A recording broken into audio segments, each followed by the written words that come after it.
very special request. And that very special request is skinwalkers. Yeah, you heard me right. Skinwalkers. If you're wondering, in Navajo culture, a skinwalker is a type of harmful witch who has the ability to turn into, possess, or disguise themselves as an animal.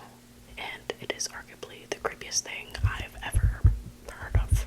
I'm being so deadass. Skinwalkers are what keep me up at night. And if they're real,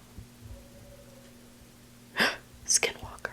As always, guys, before we get started, don't forget to like, subscribe, and comment down below. If you have your own spooky, scary story that you would like to share with me, make sure to email this email right here, which is also available in the description. She said email me right now. You heard her. But it'll be available in the description down below, as well as my tip jar information if you're feeling like you want to show me some love and you're loving the content. The first story says, okay, so I haven't seen them in person, but I was visiting some old family friends in a remote area of West Virginia years back, and several of them reported a creature deeply resembling a skinwalker. They claimed at first they thought it was a dog, but after closer examination, it was determined it could only be classified as some type of monster, or what they could call, in modern internet speak, a cryptid. The dog would scratch at the door when they would park out on the road called Jerry Run Road. They saw the thing standing on its back legs.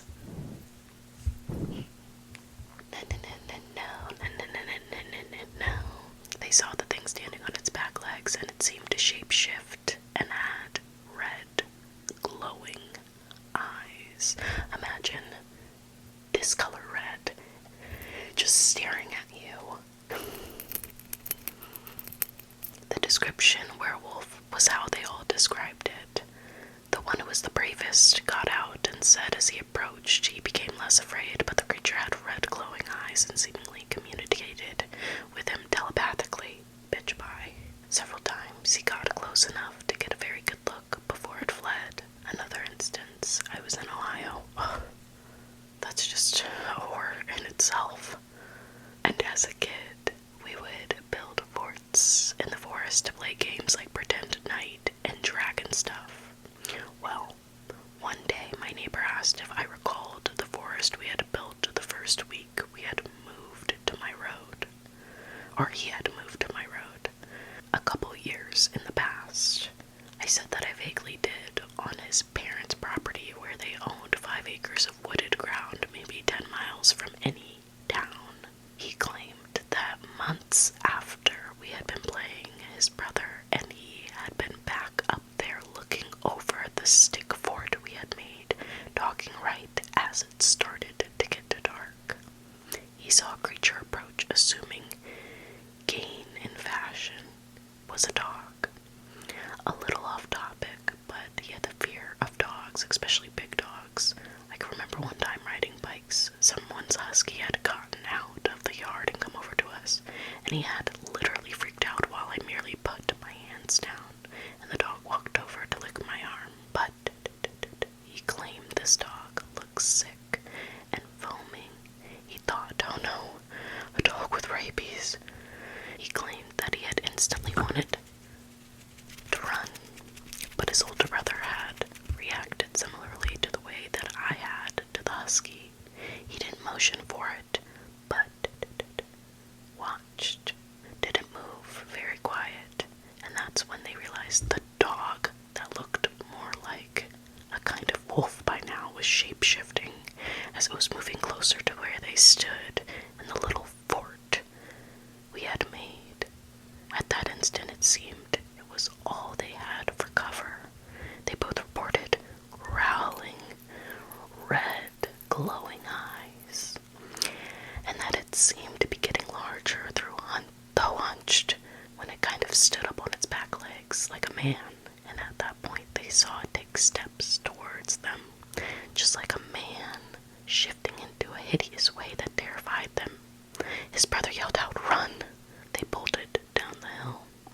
He said he looked back, and now this thing looked like a person running on its back legs about 6 feet, and 2 red, glowing eyes chasing them.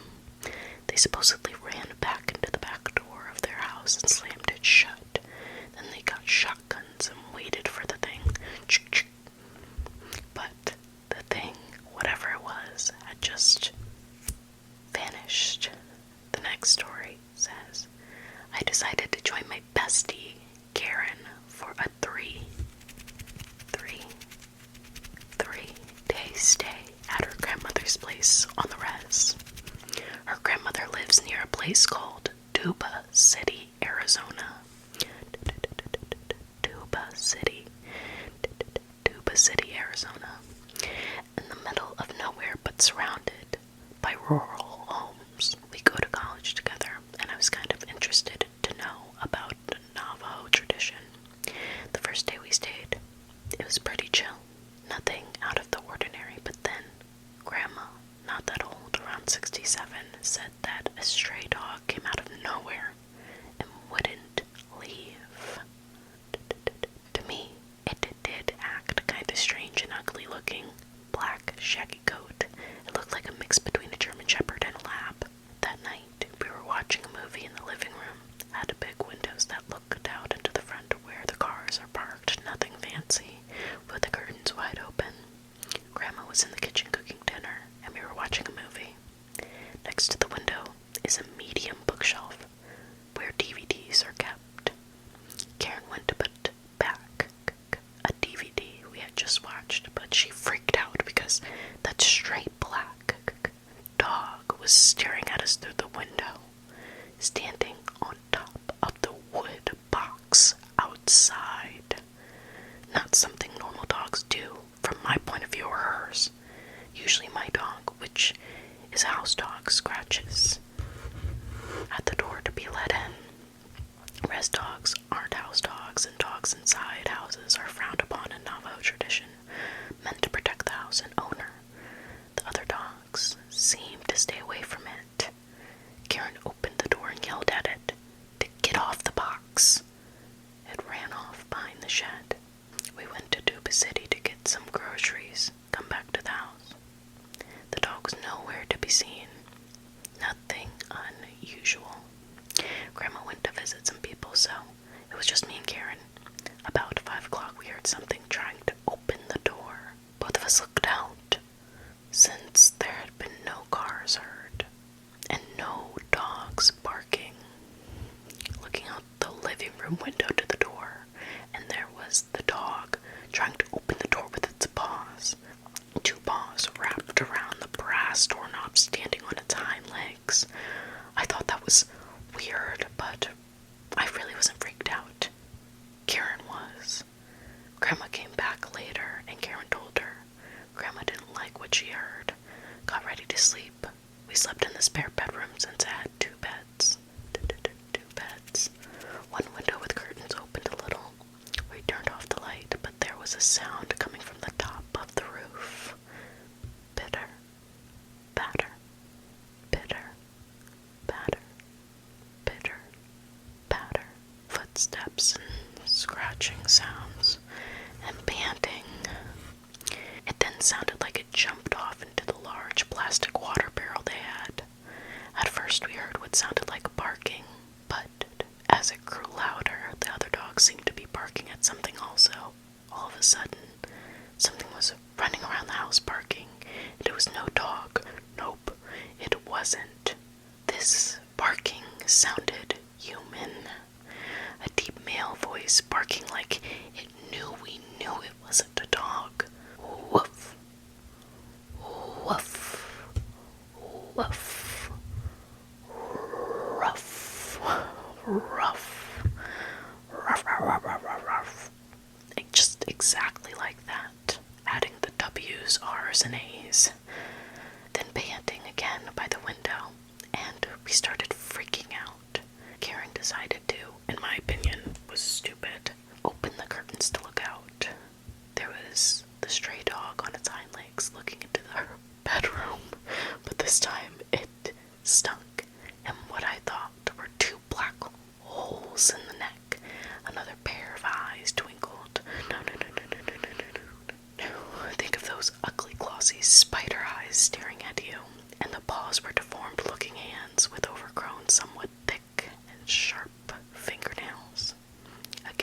both screaming and shutting the curtains closed.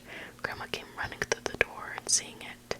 First thing she did was grab ashes from the fireplace, load 3 shotgun shells into the shotgun from under the bed, bless herself in Navajo, and went outside to shoot it, yelling in Navajo about how the thing wasn't welcome there, and to get the hell out of there, for it to go linger somewhere else.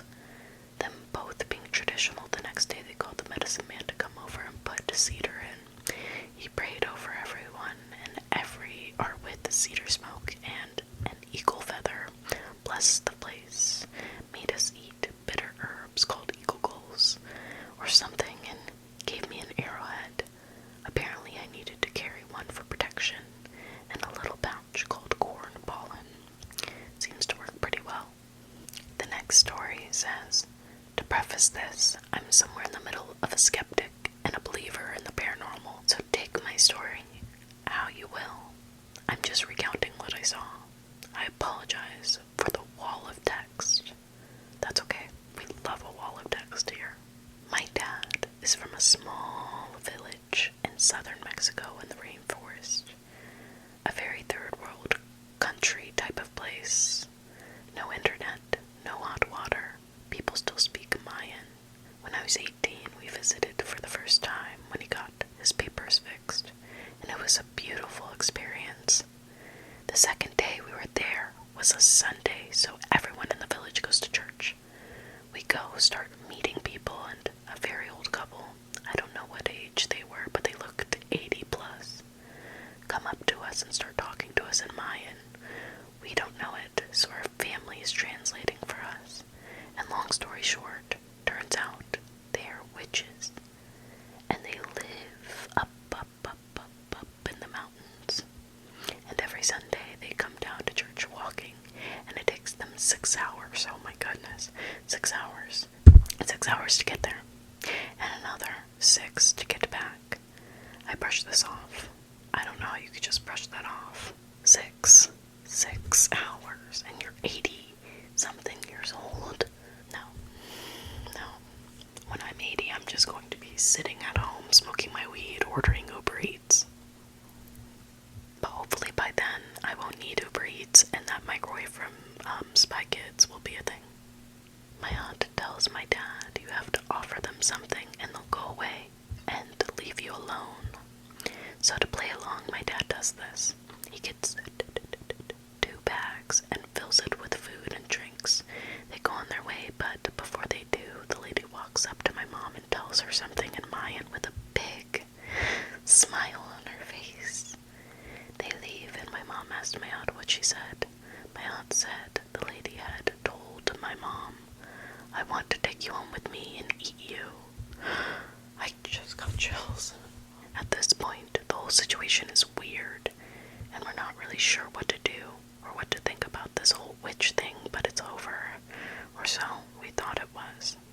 At around 5:30 p.m. I was bored and decided to go for a walk to the river, 15 minutes away. When I'm almost there, I noticed it started to get dark and rain clouds started to form. I was already almost there, so I decided to keep going. As soon as I get there, it starts raining like crazy, and there's thunderstorms, and the sky is now completely dark, and there's no street lights out there of any sort, so it's pitch black. I start walking back disappointed because I wanted to chill there. 5 minutes into the walk, back in the rain and darkness, I saw a silhouette about 40 feet. It was something on all fours, so I thought it was my family's dog. He would follow us whenever we walked anywhere. This would have been a pretty big dog in this case, which he was. I wasn't alarmed. I walk closer, calling out his name. As I get closer, I swear to God, I see this thing start to slowly go from all fours to standing up. Just keep in mind, it is pitch black out there, so all I'm really seeing is a silhouette. I'm not really freaking out in the moment. I think I was too shocked to have a reaction to what was going on. Now, getting closer, this thing is standing up and walking. And what would you know? As we walk past each other, I can finally make out what it is. And it's the old witch lady from earlier.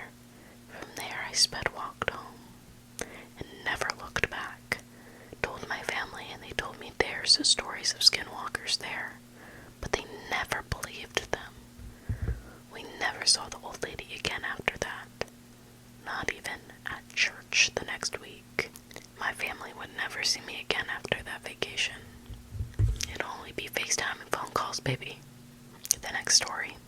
We live in a rural community on the Navajo reservation. My aunt and her two brothers were home alone while my grandparents had left for the evening to attend a chapter house meeting. They were in the house, and like many people from the reservation, they didn't have electricity. It had been dark outside for about an hour, and my aunt and my uncles were getting ready for bed. Outside, they heard noises, as if someone was moving things around outside. My oldest uncle went to look out the front window and saw a figure out by the truck. This was immensely out of the ordinary because the closest neighbor was miles away. Whatever it was opened the truck door and began to dig through the personal items that my family had left in the vehicle. My aunt and uncles were frightened by the sight and knew that they should take action. They took out the rifle and all steadied themselves to hold it up. They flung open the door and aimed the gun at the dark figure. The figure turned and started to walk towards them, totally unfazed by the weapon. My uncle pulled the trigger. Pew, pew, pew, pew, pew. But nothing happened.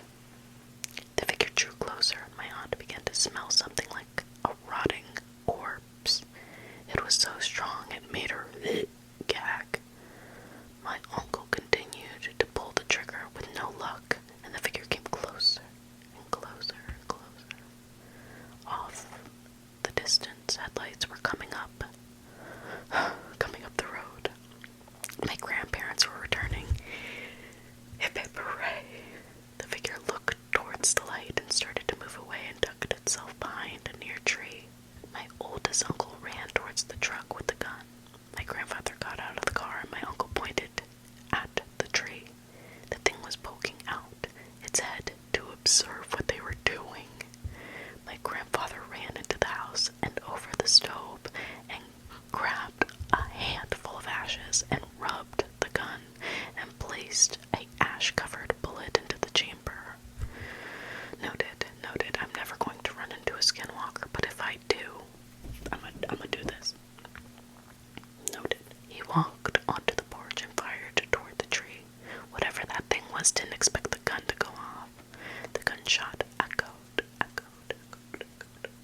and the dark figure began running. My grandma chased my aunt inside, and my uncles and grandfather went after it. There weren't many roads or paths, so as my grandfather and uncles chased after the figure, the truck was bouncing and the headlights were not fixed on a particular spot. My uncle swears that whenever the headlights would hit the figure, he saw a woman. Not only that, whoever it was running on all fours like a bear.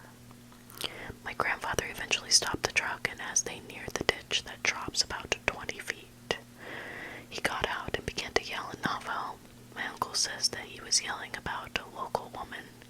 He yelled that he wasn't scared and that he knew it was her and to leave his family alone. A few days passed, and there was news that the woman that my grandfather was yelling about had passed. I got chills. I've always been told that if you know who the Skinwalker is, say their name and it will kill them. Okay, noted. The next story. I won't reveal who I am or much about where I live, and to be honest, it's been a few months since this happened. But I just came to terms with it now, and I have to warn people about what's out there, what they knew, what we don't.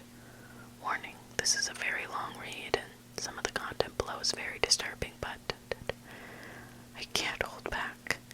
Here's my story. By the way, this story is in no sleep, just so you know. Occasionally, I like to go hiking with my friends. There's not much more to do, honestly. We live in a small mountain town in Colorado. It was fun at first, but by now we know the trails by heart. By the end of last summer, there was only one we hadn't tried. Now, there's a reason for that. The trail goes right through a portion of the forest that the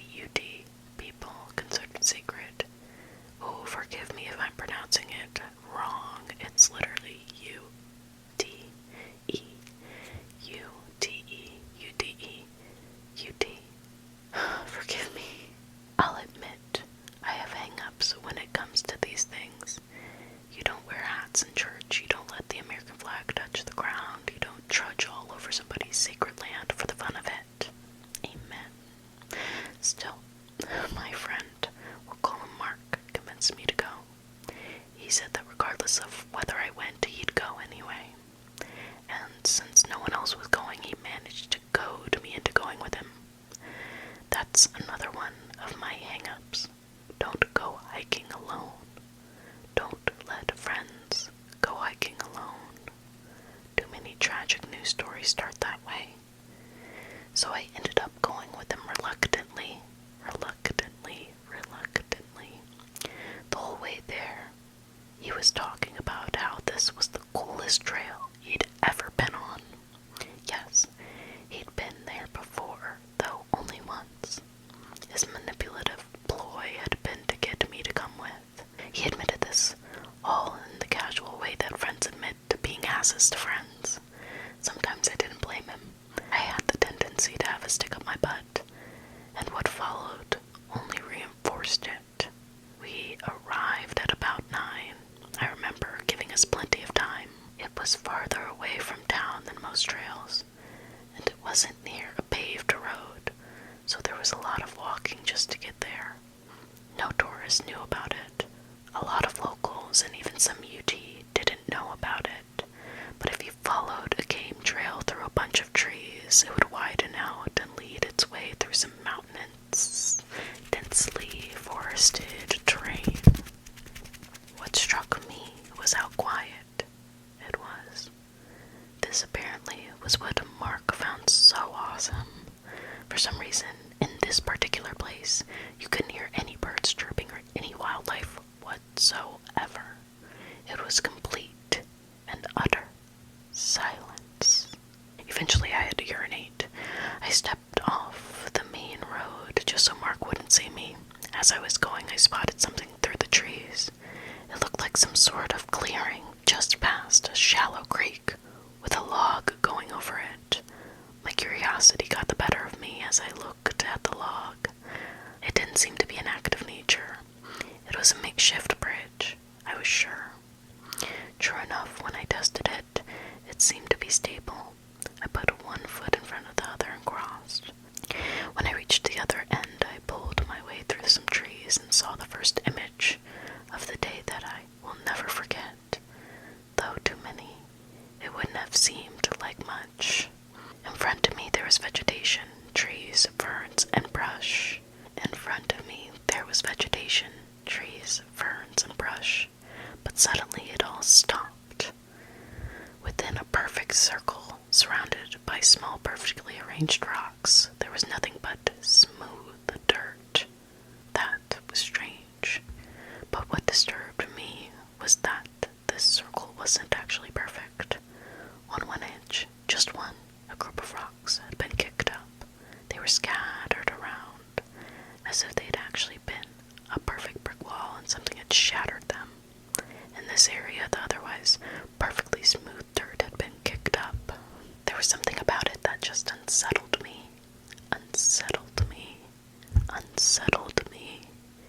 As quiet as the entire forest was, it felt quieter here. I quickly turned around and went back to Mark, who made the same lame number 2 joke. I should have forced him to leave right there. Instead, though, we kept going. After all, the day was only halfway over. While the forest itself was cool, at least from Mark's perspective, I found the trail to be rather disappointing. It just went on and on and on and on and on and on and on. There were no alternate paths, and there was hardly any challenging terrain.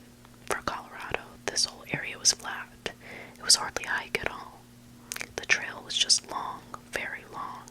It took us until noon to reach the end, and there was no one else on it. I know that it was a hard trail to find, and many of the other locals might share my sentiments. But we were there all day, and we didn't run into anyone. Of course, it wasn't until we reached the end that things started to get really weird. The trail didn't loop at all, and I inwardly groaned knowing that we'd be walking these same 3 boring hours back. We took our time eating lunch. As we did, I could swear I heard noises for the first time.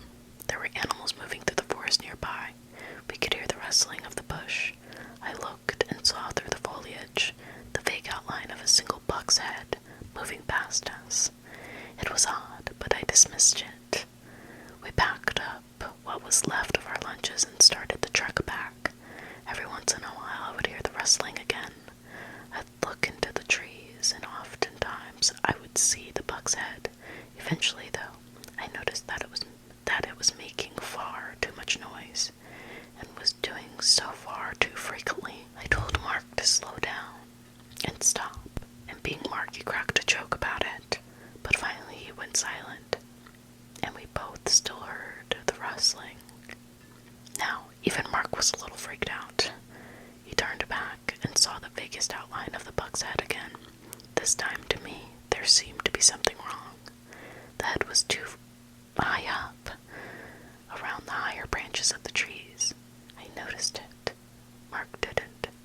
I should have said something, but I didn't have time. Just as soon as it was there, it was gone again, going all further into the forest. I remember Mark talking about the deer, or how deer were annoying as hell, about how he was going to scare it off or something. I don't remember exactly what he said, and that bothers me because I should remember. He was one of my best friends. I do remember him yelling at it, and at the time it was funny. Hey, Buck, yeah, you horny motherfucker, leave us alone. Humor. He walked off the road and disappeared down a ridge behind a layer of trees, pursuing it. For a minute, there was silence. That minute became 2. Mark, I called out. No answer. 5 minutes passed. I climbed down the ridge after him. Mark! I followed the general direction he had gone in, keeping the way back to the road in mind.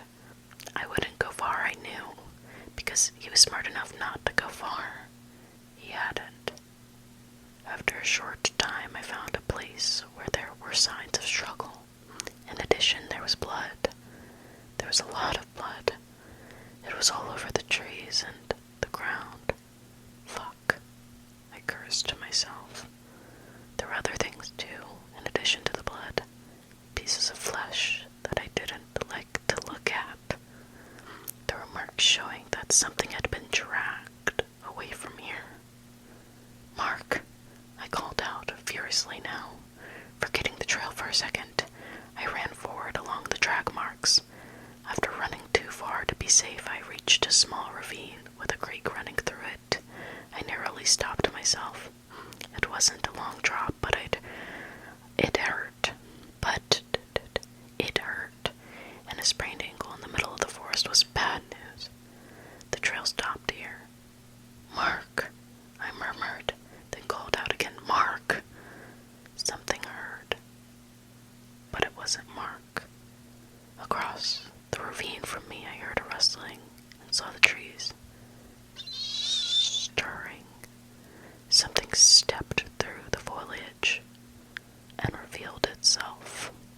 The second image burned into my mind. Please give me a second. I've spent every day for the past few months trying to tell myself it wasn't real. At first I saw a head, the head of the buck, but it came forward and I realized that it was 7 feet above the ground. I was staring at a 7-foot creature straight in the face that had a massive buck's head, but a humanoid body. The creature snorted. Its buck face remained neutral, scared looking even, as if it wasn't sure the malicious whims of the body beneath it. There was blood dripping from its horns, which were not at all the horns of an average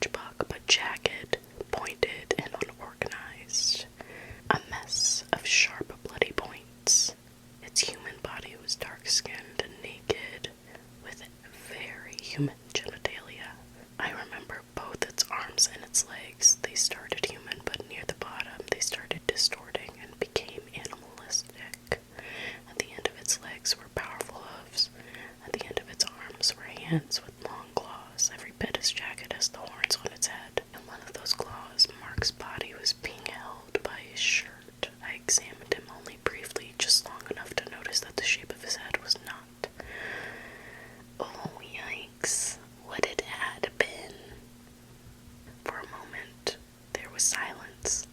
I didn't scream. I couldn't believe what was in front of me. Then the creature's ears ruffled. It dropped Mark's body apathetically and started backing up. Its deer head hung lazily to the side as it moved. My brain rang suddenly. It's going to jump the gap. It's coming for me. With the logical side of my mind shut off, I turned around and ran, hopefully in the opposite direction of the way I came. Behind me, I heard a powerful grunt, and then a scuffle of the monster landing on the bank. There's a horrifying roar, something that sounded like a buck, and a grizzly bear shouting together. I had never run so fast or so desperately in all my life, but it was gaining on me. As I ran through the forest, I started to feel its warm, hungry breath on my back. Its hands were extending. I swear I could feel one of its claws scratch me. I ran and scurried up the bank leading to the path. I don't know how I got there without it grabbing me, but I did. Then I took off down the road, hoping that I was on the right or going the right direction. While running, I threw off my backpack and gained some speed. I think the bank delayed it slightly. That's the only reason why I can account as to how I may have gotten ahead of it. Somehow I ran and ran and ran and ran and ran. I didn't stop. Eventually I didn't hear it anymore, but I didn't care. I kept running. I had never been a long-distance runner, but my adrenaline was not going to wear off anytime soon. And I intended to take advantage of it. When I reached the end of the trail and saw the road again, I couldn't believe it. I got back into my car. Just before I took off, I shot a glance back at the trail, at the point where it went up between two mountains and was visible from the road. I would regret it. Standing there near the beginning of the trail was the Skinwalker, as I've come to call it. It had given up its chase, but it stood there watching me, hungrily, waiting to see if I would come back. Its deer head hung lazily and dead to the side. The blood on its body was beginning to dry. It had run the whole trail. It didn't look tired at all. I twisted the ignition, floored the car, and never came back. Back. They never found Mark, and I would never explain what happened. No one would believe me. I needed to tell someone, which is why I'm posting it here. It came back to me in my dreams, nightmares. That creature, the Skinwalker. Somehow I doubt that the forest was really sacred. In fact, I'm sure it was the opposite. Because the image that flashes through my head most often is not the horrific creature. It isn't Mark's mutilated corpse. It's that circle, which must have been maintained over the years by those who knew, those who understood. That old circle left alone for so long. That old circle left alone for so long. I can't look at a deer the same way ever again. And there are a lot that live in my neighborhood.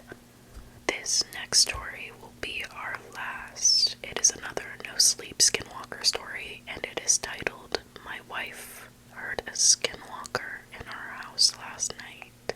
Let me start off by saying that my wife doesn't believe in paranormal entities or anything of that nature. We have 3 cats, and one of them likes to be a rebel, jumping onto counters and meowing at the top of his lungs, just looking for attention. He does this throughout the night, and it's a regular occurrence. Last night, after a few beers and video games, I decided it was time to head to bed to my wife. When I woke up this morning, my wife was basically attached to me with wide eyes and a nervous look on her face. I asked her what was wrong, and she proceeded to tell me what had happened last night.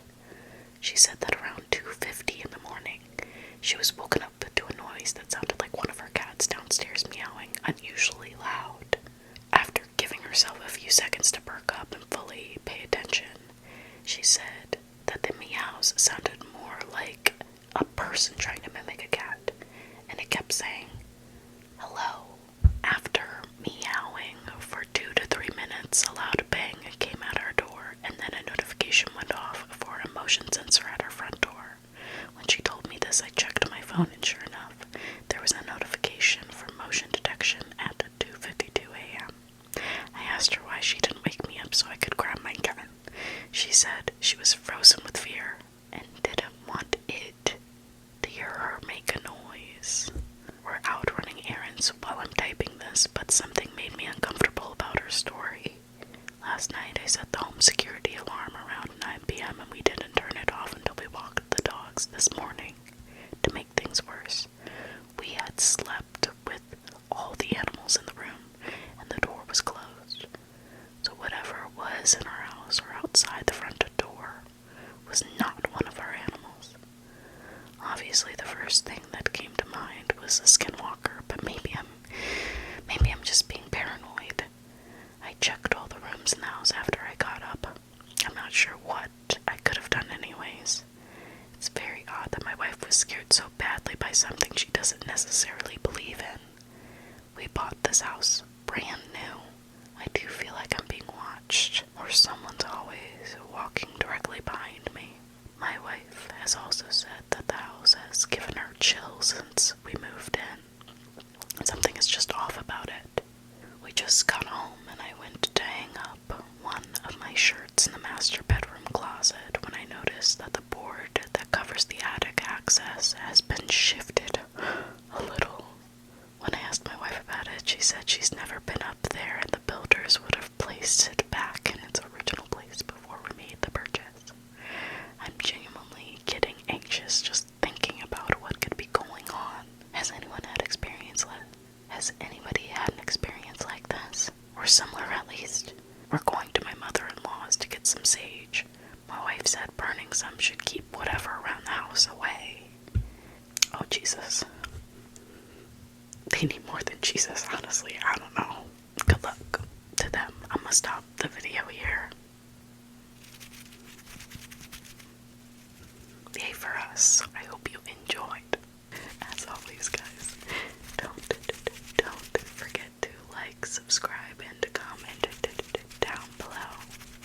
Do you know any more creepy Native American folklores or creepy creature monster things? I'd love to know. If you have your own spooky, scary story that you would like to share with me to read in a future video, make sure to email this email right here, which is also available in the description down below. Remember, kids, the story doesn't have to be your own. You just gotta let your girl know. And lastly, if you're enjoying the content and you want to show me some love, here is my tip jar information, which is also available in the description down below as well. It's the email. Namaste.